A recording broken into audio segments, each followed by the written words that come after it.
Good morning everyone! Today is another day. Thank you Lord. Intro pa lang talaga ay may tono na. Isipin nyo nga kung sino yung ginagaya ko dyan. Syempre wala nang iba kundi si Janela in Japan. Grabe na-inspire talaga ako sa boses no, napakaganda. Tapos nai-inspire din ako kapag gumagawa yun ng mga mini vlog. Anyways, ito pa yung dati kong video at ito yung first time na nag-voice over talaga ako na hindi ko maintindihan. Napakapangit nga kapag binabalikan ko.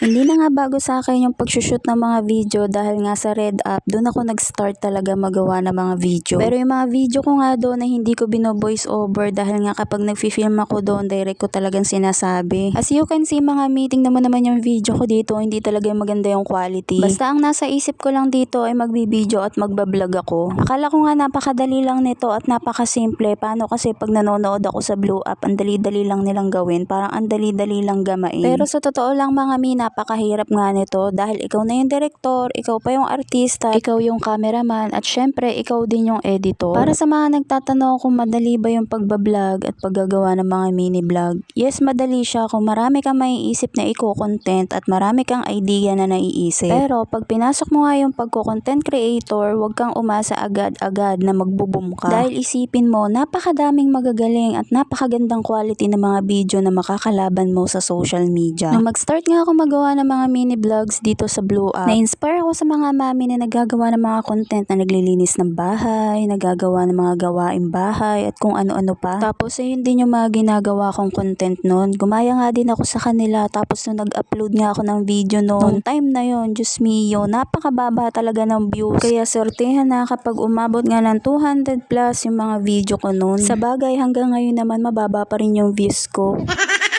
Pero tinuloy-tuloy ko pa nga rin yung pagbibideo at pagbablog ko until now nga nagbibideo pa nga rin at nagagawa ko ng mga content. Ang kinaibahan nga lang talaga ngayon ay nag-a-affiliate na nga ako sa Black App. Hindi nga rin ako masyadong makapag-focus sa paggagawa ng content dahil nga working mom ako, hindi nga ako full-time content creator at hindi rin ako full-time affiliate. So nahati nga yung oras ko kaya naman hindi ako masyadong makapag-focus dito sa paggagawa ng mga content. Kaya hindi ko rin masisisi kung mabababa din yung mga views na nakukuha ko. Kaya sobra ako nagpapasalamat sa lahat na nagso-support sa akin. Kahit nga kaunti nga lang yung views ko, ay thank you pa rin dahil nga nanonood kayo. At syempre, dito mo rin makikita yung taong susuporta sa'yo kahit nasa mababa ka pa lang. Aba syempre, sino ka ba naman? Napakababang content creator mo lang naman tapos hindi ka pa sikat. Sino ka para panoodin nila, diba? Pero syempre, kung may budget ka naman, mag-invest ka ng magandang camera na pang-video sa mga mini vlogs na gagawin mo. Tapos makisabay ka sa mga trend at mga nauuso ngayon para pwede mo magamit sa pag-video mo at mas ma-attract sa'yo yung mga manonood. Ako kasi wala pa akong budget pambili ng mga ganon, kaya tiis-tiis muna.